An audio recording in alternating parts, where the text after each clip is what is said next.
What's good, people? It's your boy, Icarus Gray. And this, and this right here that we're doing is Gray Area Anime. But hopefully you knew that already. If you didn't, hello. Welcome. This is where we make anime for everybody.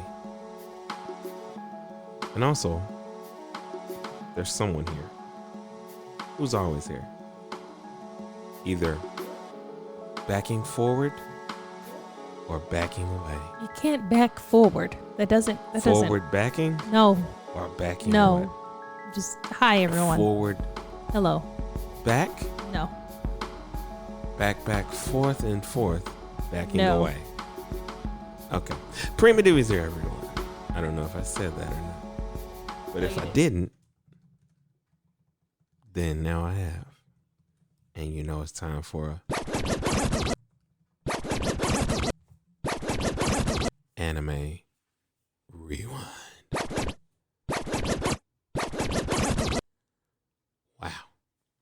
Wow. Let me share this with you guys. No, you don't have to. It's too late. Prima Diva said anime is hoes. No, I didn't. And hoes. I do is not. For everybody. I said anime. That's what she said. Like these hoes is for everybody. I killed you. I messed up. Hold on. Wait. Anime. Like these hoes is for everybody. Oh, that was supposed to be a private joke. Nope. Share it with the world. The world must know your story. There will be It tales. ain't my story. There will be tales of. It ain't my story. You got so different. That ain't my testimony. That is apparently a testimony with anime. And these hoes, they both for everybody. I just heard it around the way. I heard that was around the case. What way now? I don't know. I've never been around the way. The streets be talking. The nerd streets. They be talking. You saw him with someone else? You saw anime with someone else? No. Other than our podcast? I mean, I had an anime life before I met you. Look, see, now we finna go into a whole anime soap opera drama situation up in here. And that ain't what Back to this anime breakdown of Samurai Champloo. Oh, yeah. Episode 4. It's one of them. Or no. I think it's episode 5. Yeah, 5. Yeah. Episode 5. Let me not get ahead of myself. Yes, it is the 5th episode. Originally aired June 24th, 2004. And June 11th, 2005 in the U.S. Just fun facts. Backing away. Thank you. All right, we can start with all useless facts at the beginning that you want to share. Not useless. It's just fun. It's a fun fact. Okay, that's what we'll call them when you do them. Fine. But secretly, I'll subtitle useless. Carrying on. This episode. Okay. Upon rewatch. Never mind. I'm going to break down this episode first. I'll get back to that. Okay. Or back to what that unanswered thought was. So, this episode was about a cop. It's a Law and Order episode. It's what I felt. Or like a noir kind of situation, because it starts with that wonderful narration. It's kind of like, the year was Hip noir. 1881 or whatever. Yeah. Hip noir. Hop noir. Noir. I feel like he said 1988. No, he said 1888. That's I think that was the actual year that he was, but that's not the year this story took place in, obviously. No, it was like hundreds of years the before. The story is the narration starts. Or he said a long while before. I don't think he said hundreds of years before, but he might have. Yeah. Anyway, so Scott basically saying that there was this artist who was kidnapping young girls. Yes. Again, Law and Order. I mean, well, technically, sort of, because it doesn't start with a body, but it starts with a suspect. Yeah. Oh, yeah. It might get somebody. So, of course, the moving point of our characters is that Mugen Fu and Jean, or Jen, whichever you prefer. I prefer Jen, but anyway, they ain't got no money, which is a running thing. Yes, they never have no money. At the And they are trying to get on debut or the butte. Debut. The what? Deodorant. Okay, that's how we gonna do it. The boat. Oh, thank you. Debut. Okay. They're trying to get on the boat, yes. And yeah, they ain't got no money. So they split up. This time more willingly. And it's actually before they split up, they end up in a restaurant because they're trying to figure out how they're gonna pay for the trolley, and they haven't had any ideas. A guy notices Fu. His name is Ishikawa. No, you gotta say the name right now. You always making fun of me for how I say it. You have to say it right. Do it right. Ishikawa. There's no Wara. Ishikawa. Ishikawa. Morambu. Yes, that's him. Ishikawa. I'm sorry. What is Ishikawa? Mess it with me. Moranbu. Yes. Which in my head, I'm like, yeah, he is a bit of a moron. A little bit. Boo. But anyway, so enter this artist. He introduces himself. He sees something in Fu, but before he does that, he does what is the key to every woman's heart. He says, whatever you want on the menu, it's yours. And food does what every smart woman does when she's accompanied by other men. She gets enough food for her and the guys. Yes, it's a thing. It's a thing. No. Someone's bought me, offered to buy me a drink before when I was there with someone else. You always explain more than the question I'm just saying, will be asked. And I've gotten drinks for me and the fella I was with. It was pretty great. I'm sorry to those men. But you just be sorry to this man and back away. Backing away. So they eat a feast, if you will. Yes. Of 20 squids. Yes. And some beverages or something. It's not important. So now artist gives his sell pitch, which is kind of like the equivalent of I guess a porn introduction, just about. What do you porn introduction? So mean? Or movie star introduction. So what they'll say to a young girl that's beautiful is like, "You are beautiful." Have you ever thought about modeling? They appeal to the ego, just like any salesman would do. You find out what they find. Look. Just come with me. I got a studio in the hills. I'm Kim Kardashian's cameraman's cameraman. Yeah. You know, that kind of stuff. Ego, yes. So he does that. He's deciding he's going to pay for her. He said he'll pay her for it. And at this point, she's like, guys, go make some money for the ferry. Yes. Or we're all going to make money for the ferry. Blah, blah, blah. They leave. And of course, as always, no matter what they try to do, they are all going to be entangled some way. Yes. So Jen is at the dock trying to figure out some things to do. An old man talks to him and he's like, yo, what's up? You need some money? It's not really what he did. But it's more so like, hey, yo, what's up? Nice day. How's it going?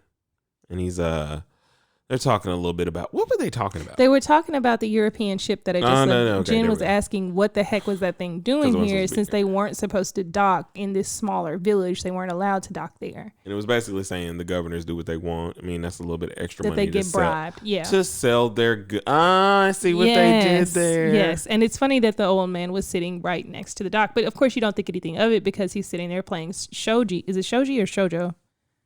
It's not. Shoujo is a type of. Yes, I know. It's a type of anime. So what is it called? Shogi. Shogi. That's it. My apologies. So he's playing shogi by himself, which I would really love to play.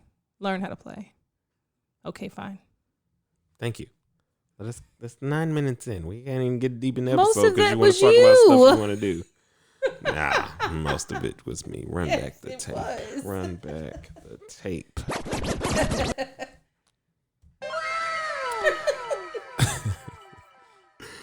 Anyway, so long story short, they talk about that, and then he's about to make a move on the shogi board, to which Jen says, "Oh, you could do this," and he's like, oh, you play? Do you know? Would you like to play? And he's like, I ain't got nothing to bet. Well, would you wager your life? You just pledge loyalty to me. Just You know. And which is like, you know what? I'll play. Only because he saw that gold. He offered him some real gold. And Some real Jen's gold. not going to back down from a challenge. I mean, Mugen, mm-hmm. on the other hand, and this episode doesn't get a job. I mean, no, he does what Mugen does best and shakes down some dudes. Like Shakes down some thugs rando that were thug-looking guys. Were they running a scam on somebody? No, they were looking at a dirty magazine when he walked up on them, just sitting outside. And they were doing that Yakuza thing where they like try to intimidate, like, "Hey man, what are you looking at? What are you doing? What are you doing? What are you doing, out, guy? We'll kick your butt." Yeah, I don't need my sword to kick your butts. Here we go. Beats them up, shakes them down, takes their money. Yes, Immediately like a goes real to eat. bully. Back away. I'm sorry. Back away. You know the things. Here are words she says to me. You have great comedic timing, and she kills it every time. No, I don't. Not every time, anyway. Yeah. So he immediately eats it. It's not even funny anymore. He eats what? Oh, you talking about the money? Yes. Yeah, he eats it. Like he just goes and spends it on food, and then he's like, the trolley. The fair. Damn. I'm gonna call it the trolley. ferry. It's a ferry. Trolley. Okay. I mean, trolleys don't go over water. No, they don't. Well, some do. Some do. I don't know any of them. I do. I just don't know where. Anyway. So anyway, that's what he's off doing. Mm-hmm. Meanwhile, Fu and Moranbu. Mm-hmm. He's finally convinced her to come back and be a model for him. Yeah. She sees Mugen somewhere on the strip as they're going back to the artist's place, and he's like, "What are you doing?" It's like, "I'm gonna go be a model." Yeah. To which he just ignores her and completely goes on about his because business. he was chasing that guy down to shake him down again. Yeah. So they go back. He paints her, he's painting her, and he's like, "Listen, I know we started this out as a photo shoot, but honestly, if you were to show a little bit more skin, that'll get you access to the higher jobs. No. You might not have to. What are you doing here? What are you talking about? What are you? You might be able to get in a rap video. No, or, God, what are we doing? You'll be the main girl in the music video. Okay. I'm connected in the industry. For those who know, they know. And if you show me your Hooters, I'll get you in there. That's not what happened. Well, anyway, so he tells her from. I can't see it from this He also started calling angle. her Back Beauty. Yeah, backwards beauty or Backwards something like beauty, that. yeah. Backward beauty. Such a strange thing. But yeah, so he started painting her. Has her show a little bit more skin. Yeah, boobs out. We don't see the boobs, and that's one thing that I think is interesting. We don't this. see them, but and it's not even out. really. They're out, but the way that they animate it, it's not really implied that it's going to be shown in the photo. You just see her back. You know what I mean? It's not implied that you'll see it. Okay. Well, we hadn't even gotten to a photo yet, man. We're not at the photo yet. I'm just saying, like that's in that scene. That's what you're seeing. For people who are interested in watching it, who haven't watched it yet, wonder if it's appropriate. Painting. Yeah, that's what I'm talking about. You said photo. Well, you were talking about music videos, so I think it works. The point is, he's painting her. Yeah. Why? And he finished painting. Finishes. Mm-hmm. Good God, I've been having me and my tongue have like not been in agreement apparently. Your mind like commands it to say one thing, and your tongue's like, I don't want to do that, and just decides to do something. It's like else. what we're wording. But so he finishes painting her, and immediately as he's done, he's like, "I'm sorry." Oh, almost forgot. There's a joke. So the detective. Yes. They have this running gag with him, and it's just like because the entire episode is around paintings and those beautiful lewd paintings or whatever. I don't know, whatever you want to call them. And So as he's painting her, the detective has snuck up to their door, which is like it's not shoji. It might be shoji. Anyway, it's very like a thin film kind of door. Yeah. You normally see them kind of like with a bamboo plating, or not bamboo plating, but Framing. bamboo framed doors. And so he pokes a hole. But before that, so as he's painting her, you are going to presume he is masturbating furiously. Yes. Detective Sakami is outside twisting his swords, but it looks, because he said it's good for a workout. But all you see is his face before then. Sweating, and like his face is going up and down. Like, you're like, what the heck is going on, detective? And so then he he slides up to the door. His one of his men, or says something. Subordinates, whatever. Says something like, as he's poking the hole, like in most Japanese or most animes about any pubescent teen bathhouse, a peeping Tom is somewhere. Yes, like there's always a peeping Tom. The peeping Tomery is to all-time high. The perverseness. But and see, that's the thing. That's what makes it so beautiful, is because you have that clash of the comedic aspect of like you being a peeping Tom and a pervy guy, but he's doing his job too, and it's like you want him to catch them. It's really like every time, like you'll sit there and like, you are disgusting, and then it's like, oh, you're just fat. Yeah, like oh, you're just tired. Like you're tired. Out of shape. You're out of shape. Like you're not here for this. You're trying to work out in between. He was doing an actual work. He was like, it's good for working out. And I love the narration in this episode. But anyway. So, like, there are so many phallic symbols in this. Yes, good Lord. In this episode. But he has that classic line, too. And I think that's what you were getting at, which is very indicative of, like, cop dramas. You know, especially if any of the listeners have ever watched CSI Miami, where Horatio is always about to say, like, some cheesy in some cases, but sometimes it's a very like powerful kick butt line, like really cool line as he puts his shades on. Time to jam the toast. What? Yeah, something like that. But for him, it's a comedic kind of thing. For Pete's sake, like it's so perfect. And so you hear that come every so often.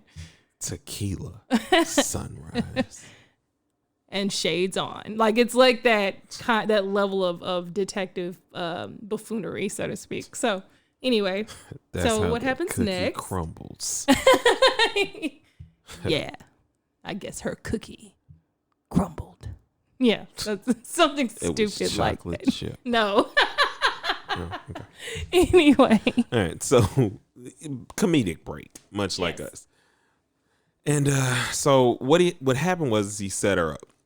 In the beginning of the episode, the detective states that there were girls disappearing. Yes. Now, immediately, because of the way the artist is, you think he just out here murdering. He has sharp, ugly long fingernails. Or not fang-like, but claw-like. Yeah.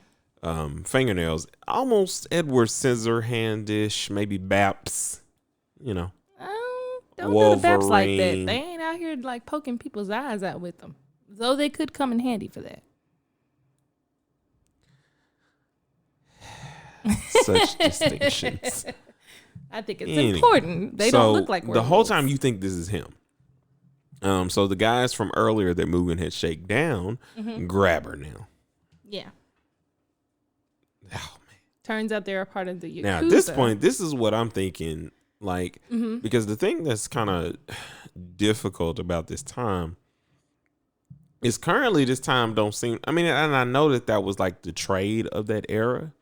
You know, it was about geishas and the oldest profession, man. You know, all of these things. Yeah. So it's just this episode, like I thought something bad was about to happen because there are animes that, I'm saying that I thought there was going to be more that was shown in regard to that. Oh yeah, in that moment. That's what I'm saying. Yes. Like, yes. I'm with you.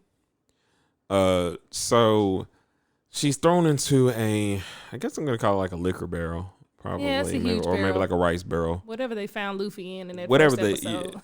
Yeah, whatever they're importing from that town. Yes. And so she's being taken away.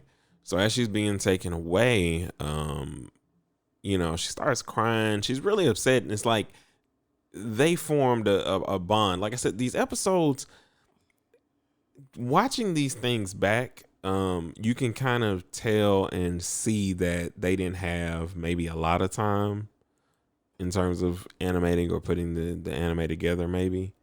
Because they stuff so much that seems like you need a little bit more time. Relationships, different connections, and things of that nature.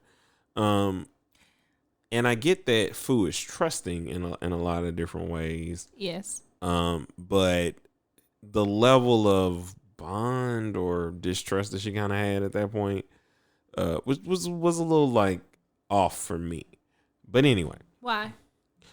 Just because it was such a strong feeling. Like, wait a minute, like I would have gone more angry, but I think that it's just because of the beauty of his art.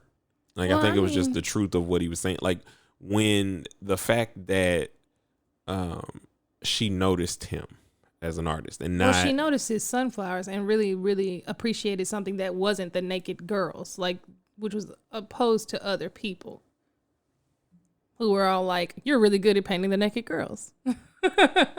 So no, I think you're right in that regard. Thank you. A little bit. So, you know, I think that was like the really only like connecting point they kind of had, which was lacking in terms of like a certain depth. But I get that Mugen, Fu, and Jin kind of live in a hip hop historian timeline, in the sense that they're like there for certain moments that we could probably in each episode trace back to major conflicts, and that's probably something that is there, but they're kind of like the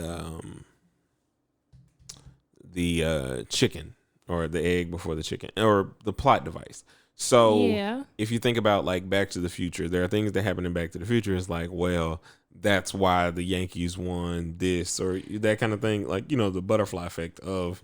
So you're saying that they may have had some sort of, especially in this episode, I can see that with him relating the artist situation back to Van Gogh, which happens in the future, you know, in the future, in relation to when this particular episode took place. Yeah. But as far as character development, though, I don't know. I feel like the plot was serious enough, especially after the first four episodes, where people are constantly plotting on the fact that Fu is a woman. Like, people are constantly trying to take her and profit off of her without her consent and without her like anything, because of the time period, because of the dangers of being a woman during this time, or any time for that matter.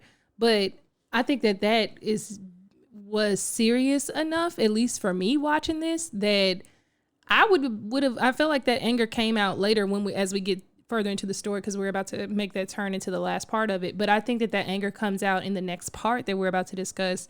And I think that it came out even when the men came to take her, when the Yakuza came to take her, because, I mean, it's one thing to be like, oh, well, maybe he'll hit on me. Okay, that's something that I can handle. He still seems like a trustworthy person that if I say no, he'll leave me alone. But to set me up to be taken and sold into human trafficking, that is some serious. I don't care who you are. Like, if we just met, or even if I've known you, like, you getting the same level of like reaction from me. Everybody is liable to get hit. So I don't know. I'm kind of on the fence about that. Well, I think I used anger wrong. I just think what I meant is just their general connection. Like that was just a little bit more hard to believe in terms of that. Like, I'm going to be angry, I'm going to be disappointed, but like there was just a different level. And like I said, but then I'm thinking about it in terms of Fu's earnesty and her and how general feelings. So like anyway, so she's been taken. The artist kind of feels bad for it and decides that he should go and save her. So he tries to do that, almost makes it.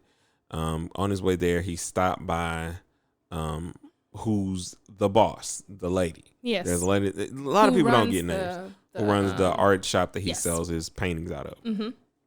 So he, he is her stud. Yes. Meaning that, he's her Ray Charles. What? You don't remember when Terrence Howard was still Ray's manager and he didn't have to pay for living where he lived. Mm-hmm. Mm-hmm. He just had to lay down some of that wood. Oh my God. Or whatever it was disturbing. She told him. Okay. Anyway. So he, slips off from her saying my stomach hurts. And he goes to try and save Fu. When he goes there to try and save Fu, he's found out. It's the end of the day. So Gene has, they finished their game. The dude is kind of like a cheat. So he tries to, knock their board over so he could, own this dude for life. And ends up, and Gene is a genius. So he remembers the exact play on the board. And he's like, okay, I'm still going to beat you. But anyway. So he leaves. Him and Mugen meet up at, I don't know why they met up at the artist's place, or at least they met up in the general area, or they met up. I don't know where they were. They were just in some building. It doesn't really they were in the say where. They were at a like a tavern or something. No, good God, the place where you do the worship. A temple? Okay. Jesus, I don't know. There was another word I was trying to look for. That makes sense why the man came to bring his money then. So, okay. Guy came to bring offering. He drops one little piece of shilling or one gold or one gold whatever coin. It is. It was and copper, Mugen reaches his hand up, snatches it, and he's like, ah! And he runs off. And he's like, this isn't enough to get anything to eat. The artist is thrown back in. They beat him up a little bit. They beat his hands up a little bit, but they didn't break him because he's the moneymaker. And, basically they bruised his body, but not his face. You need that to work, boy. You still stood. Yep. So he tells Mugen, hey, they're going to sell the girl. We have to save her. So they're off to now save Fu, this is the first time where there's a shift in Mugen's decisions and the things that he's doing. Because normally, a real choice, because for the last two episodes, he's like, where is she? And he's kind of the second time gone back for her. But this is after he was halfway but this is more of a real, hey, I was looking for you, she's supposed to be back kind of thing. Yes, they're true. Here for the trip. Yes. So he's going to look for her. He's like, they get back to the place, the docking area where the barrels were. There was only one barrel left. It was too heavy for them. Out pops the sheriff or the detective. Yeah, I'm gonna call him. He's an investigator, but I'm gonna call him detective. Detective. He is barely dressed. He has on a loincloth. It just. I don't know why he's naked in the barrel. That's what doesn't make sense to me. I just don't. He was. He had no shirt on, and he just had on a loincloth. Where was his clothes not gonna fit? I mean, he barely got in the barrel. He was fully dressed before. He had his baton, which was again his billy club. He said it was like a billy club or like a club. Very penis shaped. It was just phallic, extremely. But aren't they all? Anyway, so. Now he's like, what happened? Why didn't they take me? I guess I missed them. So Mugen runs off, realizing kind of where they are. And of course, again, it's the same thugs. They have 3 barrels. I think only one probably has her in it because they probably needed to, have something that seems sustainable. They could. Legit. They got to have 1 with the girl and 2 with the wine or whatever. Or whatever's in it. So he jumps on top of her. There's that guy again. Dang it. Not again. Jumps down. He beats him senseless. Gets her back. Well, one of them, the main dude that he's been shaking down and chasing this whole time, runs off with her. And I think that's important to mention. Well, yeah, because we have to get it. So he runs off with her. Because of his personality. And so Mugen then decides, all right, time to chase them. Or so you think. So then they're running after blah, blah, blah, blah. He's running after them. Yes. That's what it sounded like. And they run back into the shop because he's trying to get back to his boss. And he drops her. And keeps running. Now, Mugen could stop at this point. Yes. Fu's okay. But no. That's not what he's trying to do. At this point, it's like he's back to trying to shake this dude down. So as he runs through, he ends up knocking some things down, and they fall through the wall. There was a wall that was opposite the gallery where they were also housing the girls. Yes. Excuse me. So as he falls, Mm-hmm. The detective pops up like, ha ha! I've got you now. I got you. I knew it. It was a shab. It was only a matter of time. Because the whole thing that they had been doing is the artist would paint pictures of the girls, and those girls would be, that would be how they were human trafficking. And the Europeans would come into the shop, select whatever picture they wanted to determine which girl they wanted to take. Yeah, and that's how the woman would know, okay, that's the girl where we're going to ship her. And I think that's important to note, that it's the Europeans coming in to pick up these girls. Yeah. But, you know. And they also knew that that's the point of why they were there in the first place. Yes. They were coming there for all this trafficking, not for, whatever. Any other goods. They came to pick up these reason. Young girls. So it's time for the detective to break down the case. Oh, yeah. And so he breaks down the case, and what you find out is that the boss was not the lady. It was the old guy that Jen was playing shogi with. Because it just so happens that all this stuff unfolds right near the docks, right next to where both Jen and the old man are playing their game. And because the whole time he's talking, I'm thinking he's talking to the woman. And then as soon as Jen's like, checkmate, the man just starts laughing hysterically. I'm like, what is going on here? And then the cop goes, it's over you. And it's like, you thought you were going to get away with it. And we're all like, wait, who is he talking to? Mm-hmm. And then he's like, you won. And I'll go away to be arrested now. It's fine. I can leave with no regrets. Man, you are an evil bastard. And he was like, well, I guess we'll just arrest you now. Like, come on, And then his wife, who you thought was the boss, is like, honey, which you then realize, like, oh, she was just the mob boss's wife that had a little honey on the doing side. Some things with the pool boy. Yeah. But he knew. Here's the other thing. I kind of think that the boss was on both sides of the plate. What do you mean? Because the first thing that he's trying to do in this game, is steal Jen? Because he probably knew that Jen was gonna be worth money too. He said, "No, I can sell you. You got a pretty face. Come here." Oh man, it was crazy. But it was just strange. He probably was. But it was funny, because it was, again, like I said, it just felt like an SVU, like a PG SVU episode, like the most PG of PG, or Y7 maybe, just because of the showing the shoulders of, and the implications of what they're talking about too. So you don't want to watch that with no 5-year-old. Now, no, you don't, because I'm just gonna go. It's probably not R, but we'll do PG-13. Yeah, PG-13. Because initially when they were talking about the pictures, and we can just wrap these parts up just to tie things together.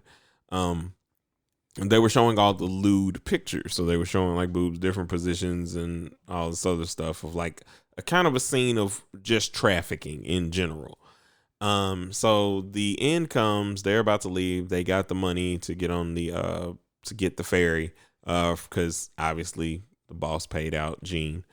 And as they're on the bridge, under the bridge comes a small boat.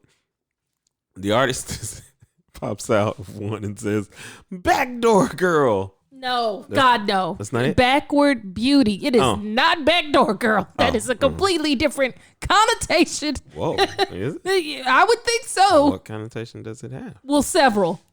Okay. Sure. All right. I don't know. I'm oblivious to We'll discuss it off air. Oh, okay. Yeah. So anyway, backdoor beauty. No, backward. Not backdoor beauty. It's backward beauty. Okay. Backward. You keep doing it. What? I don't know what you're talking about.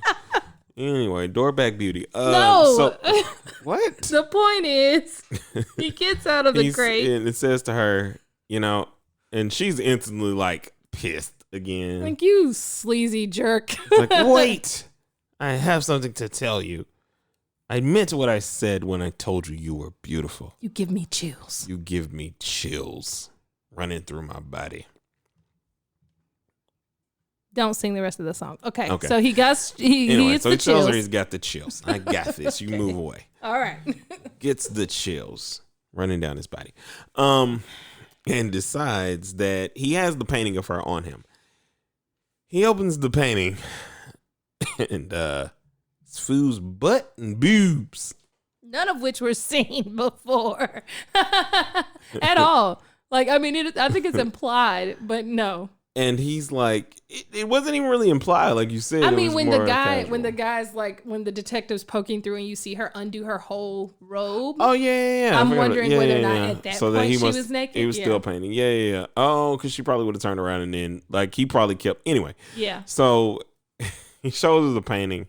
He's telling her he's basically about to smuggle himself on the Europe ship. Yes. And, go there so he can paint and have his paintings, be more than just porn, apparently. Yes.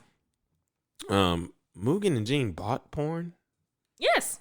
For whatever, like they're both. No, I'm going to tell you, I think Mugen bought the porn and gave it to Jean, and he was like, oh, well, hey, thanks.